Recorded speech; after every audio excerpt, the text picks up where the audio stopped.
সংবাদ প্রকাশের ২৪ ঘণ্টার মধ্যেই রাস্তা সংস্কারে নামল এলজিইডি। ঠাকুরগাঁওয়ের রুহিয়া চৌরাস্তা থেকে রামনাথ বাজার পর্যন্ত দীর্ঘদিনের জরাজীর্ণ রাস্তাটি নিয়ে সংবাদ প্রকাশের পর নড়েচড়ে বসেছে স্থানীয় সরকার প্রকৌশল অধিদপ্তর এলজিইডি। সংবাদ প্রকাশের মাত্র ২৪ ঘণ্টার মাথায় ১৮৫০ মিটার দৈর্ঘ্যের এই রাস্তাটির সংস্কারের উদ্যোগ গ্রহণ করেছেন। এতে স্বস্তি ফিরেছে স্থানীয় সাধারণ মানুষ ও পথচারীদের মধ্যে। দীর্ঘদিন ধরে সংস্কারের অভাবে রাস্তাটি চলাচলের অযোগ্য হয়ে পড়েছিল। খানাখন্দ আর বড় বড় গর্তের কারণে প্রতিনিয়ত ঘটছে ছোট বড় দুর্ঘটনা। বিশেষ করে স্কুলগামী শিক্ষার্থী ও বাজার করতে আসা ব্যবসায়ীদের চরম ভোগান্তি পোহাতে হচ্ছিল। এই রাস্তাটি বেহাল দশা বিষয় গত মঙ্গলবার আজকের রুহিয়া নামক পেজে একটি সংবাদ প্রকাশিত হয়।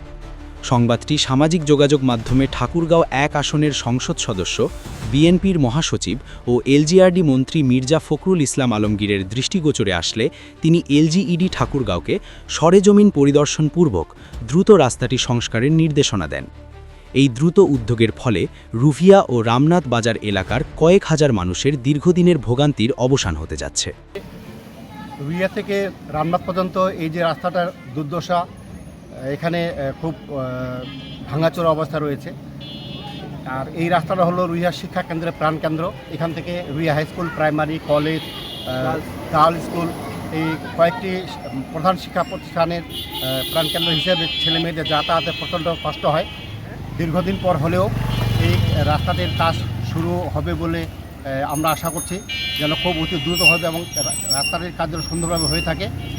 আমরা এই জন্য সরকারকে অনেকটা ধন্যবাদ জানাবো যে আমাদের এই সমস্যাটা যেন অতি দ্রুত সমস্যার সমাধান হয়। কারণ এই রাস্তাটা না হওয়ার কারণে এখানে রাস্তার দুই ধারে পানি জমে থাকে এবং রাস্তাটি এটা শুধু এই যে এই অবস্থা রাখলে হবে না, এটাকে আরও সম্প্রসারণ একটু বড় করে রাখার দরকার, যেন ছেলেমেয়েদের যাতায়াতের সুবিধা, গাড়ি ঘোড়ার যাতায়াতের সুবিধা হয়।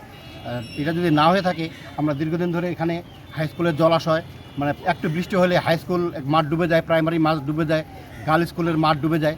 হ্যাঁ, ছেলেমেয়েদের যাতায়াতের খুব কষ্ট হয়।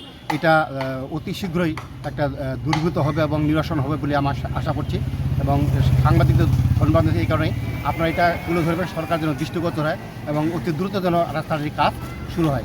আমার ড্রেন হচ্ছিল, ড্রেনের কাজ হচ্ছিল, কিন্তু ড্রেনটা ফুলফিল হচ্ছিল, ড্রেনটা খুব চিকন হচ্ছিল, বারবার বন্ধ হয়ে যাচ্ছিল এবং যার ফলে কিন্তু জলাবদ্ধতার সৃষ্টি হয় এবং এর সাথে যেন একটি বড় ড্রেন হয়, যেন সহজে জল বা পানি নিষ্কাশন হয়ে যেতে পারে, যেন এই কাদা।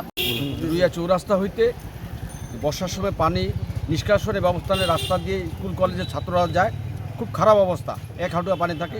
এটি নিউজ হওয়ার পরেই স্যার দেখে, স্যারের পিএস দেখে এবং আমাদের নেতৃবৃন্দ দেখে, স্যারকে জানানো হয় এবং স্যার তড়িৎ গতিতে এলজিডি ইঞ্জিনিয়ারকে বলে, ইঞ্জিনিয়ার আজকে এসে মাপামাপি করে।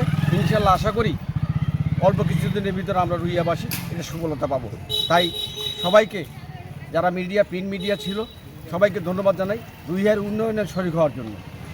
আমি মোহাম্মদ রাজিবুল হাসান, উপসহকারী প্রকৌশলী, এলজিইডি ঠাকুরগাঁও সদর।